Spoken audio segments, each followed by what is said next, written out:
This is Duotts S26, a fat tire e-bike with two 750-watt motors, full suspension, a massive battery with Samsung cells, and a lot more other features. Let's take a look at the pros and cons of this beast of an e-bike.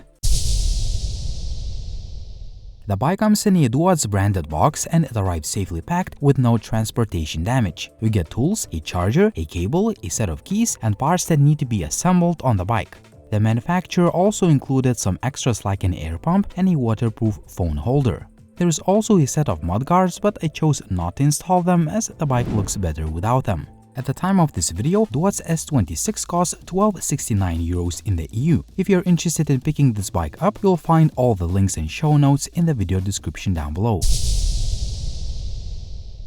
The S26 is a nice looking e-bike. This red and black color combination looks different from most e-bikes using just a single color paint finish. The bike also has color matching red brake supports which look pretty cool. I have no complaints about the build quality. Everything is precisely assembled and nothing moves or rattles out of the box. This is a big bike made mostly for off-road. It uses 26 by 4 inches tires that can easily go through pretty much any terrain: grass, mud, forest paths, gravel, you name it. Obviously, you can ride it on asphalt too. Even though the bike is big, the size is convenient for me. One of the highlights, two 750-watt hub motors. One is integrated into the back and another one into the front wheel. This combination of 1500 watts of peak power provides great torque and drastically improves off-road capabilities. If you want to save battery, you can use just one motor by pressing a dedicated button. The dual motor power is also used for the top speed of 55 km/h when unlocked. More on riding experience in just a bit. Other key features: dual suspension, a good size battery with Samsung cells, a 7-gear Shimano system, a twist throttle, Duotts branded hydraulic disc brakes, a metal rear rack, robust metal pedals, adjustable seat post height, non-adjustable handlebar height, and a USB port to charge your devices. We have pretty cheap handlebar grips without anti-twist locks, but you can always upgrade them as they don't cost much. The bike's LCD has a nice backlight. It allows you to choose from 0 to 5 power assist levels. It also shows information like speed, battery, trip distance, odometer, time, voltage, and other information. It's nice that the bike has a dedicated light switch. The front light is big and powerful, and it illuminates the road in front of you very well. The bike also has a taillight with an integrated brake light. The S26 has a loud electric horn. Here is an audio test.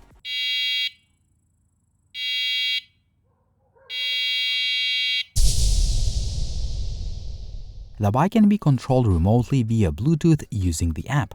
You can see the battery left and other information about the bike, change power assist levels, set the units, choose between 0 and non-zero start, and so on. Riding the S26 is a great overall experience. You can immediately feel the torque and the power of dual motors when you hit the throttle. There is a massive power delivery difference compared to single motor e-bikes, as the power comes from the back and the front motor simultaneously, resulting in 1500 watts of peak power output. With this bike, I'm confident that I can go pretty much anywhere: high grass, forest paths, mud, gravel, asphalt, you name it.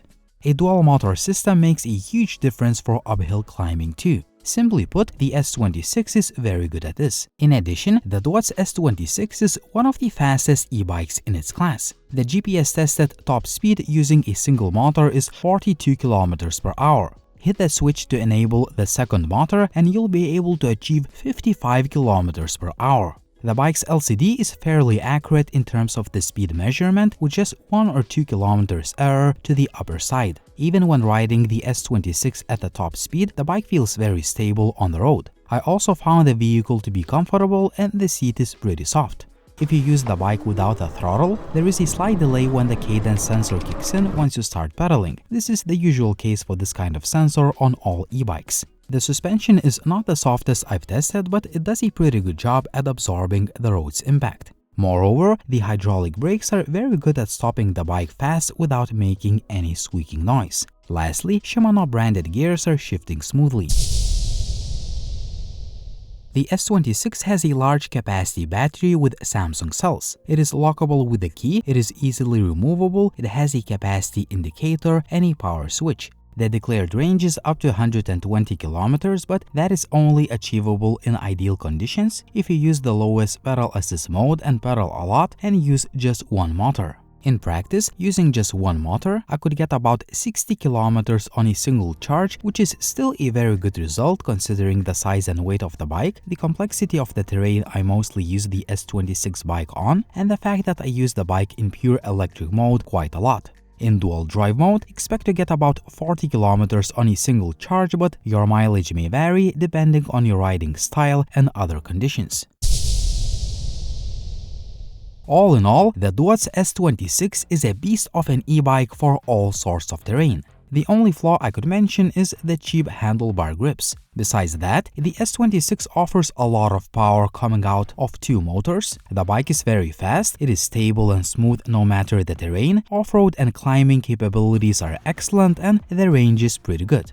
I also like the build quality, riding comfort, the brakes are good, and the bike has a powerful front light. All things considered, the Duotts S26 is one of the best fat tire bikes for the price with no serious flaws. If you're looking for a dual motor beast, I can easily recommend it as a great value proposition.